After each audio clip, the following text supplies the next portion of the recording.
I just want you to think about an ordinary day, no different to any other day, and that's like today. I get up in the morning, I came down to where I work, I met up with some people for prayer, answered some phone calls, all these kind of things, and now I'm doing this. So that's an ordinary day, and days differ from one another in terms of what they do, but we commonly do things. And I don't know what an ordinary day was for the disciples who followed Jesus around, but there were things that kept on going. They kept on interacting with him. People kept on coming to him. He kept on teaching them. They watched, listened.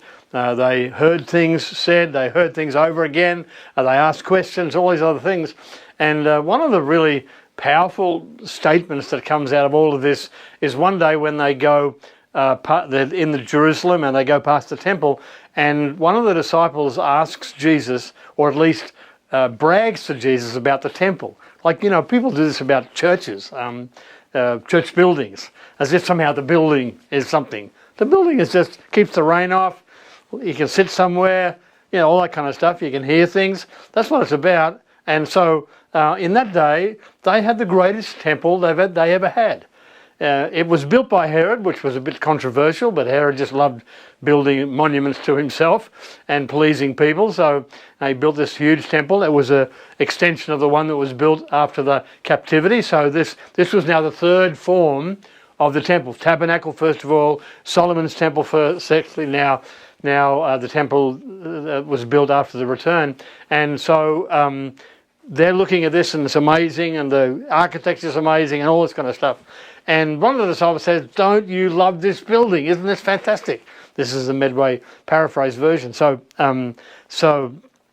Jesus says, you know, the really amazing thing about what you've just said is that there's come a time is coming soon when not one of these stones is going to be on top of each other. And so and he just says that, doesn't say any explanation. And so they put two and two together and they say, temple destroyed, it must be the end of the age. You can't think about the temple being destroyed unless it's the end of the age. Now, they should have learned from their previous lesson, but they didn't. So they thought, we've got the temple, it's here. And Jesus had said some things about this temple. He'd said that it was meant to be a house of prayer for all nations, but you've made it a den of thieves. So, you know, it was a place of power, it was a place of control, legalistic control, it was a place of, you know, maintaining in very stringent ways the traditions and so forth they had. And part of that was wonderful.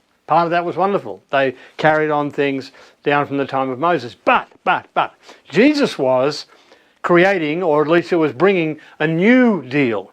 The new deal was the kingdom of God, not the kingdom of Israel, the kingdom of God. And so this was the same vision to see all the families of the earth blessed, but it was a different deal. And it was built around something that was going to happen.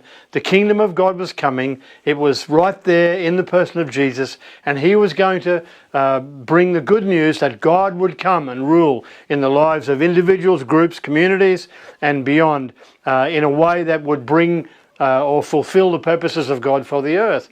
And so here's the thing. And so even though the intention of the disciples would have been to say, let's make sure we preserve this great building. Let's, you know, make sure people come and see it here. And if they want to worship God, they've got to become a Jew and all that sort of stuff. And all the things about that.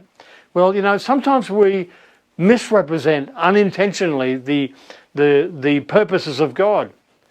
Instead of fulfilling God's intention, which is what Jesus talked about, this house was to be a house of prayer for all nations.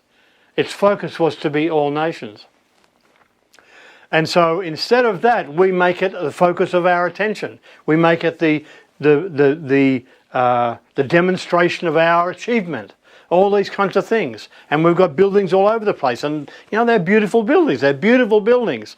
But the building that God is interested in is the one that's going to be produced by the proclamation of the good news of the kingdom of God. And that's what I wanted to talk about, because our job is to represent in a certain place, at a certain time, the eternal purposes, loving purposes of God.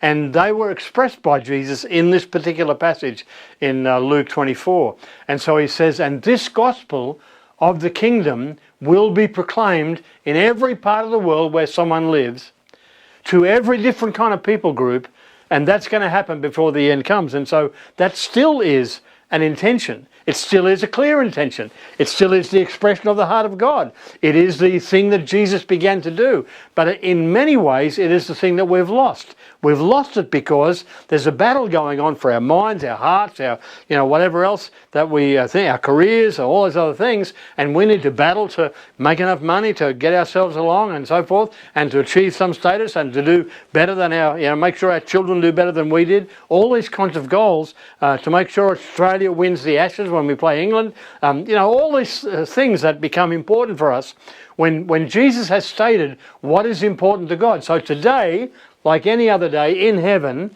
today one thing is important to God. One thing is inside of his heart. One thing. And that is to see the work that was begun in his Son Jesus completed. It has never been completed. It is God's intention that it be completed. It is God's desire that it be completed. It is God's He's resourced so that this can be completed. And so you and I need to figure out whether we're going to fulfill God's intention or modify that to something that we like. And I'm sorry to say this, but in many ways we have not done that. And I want to see what it takes. I want to see who will join together in the city of Canberra to begin with to see this thing happen. God bless you.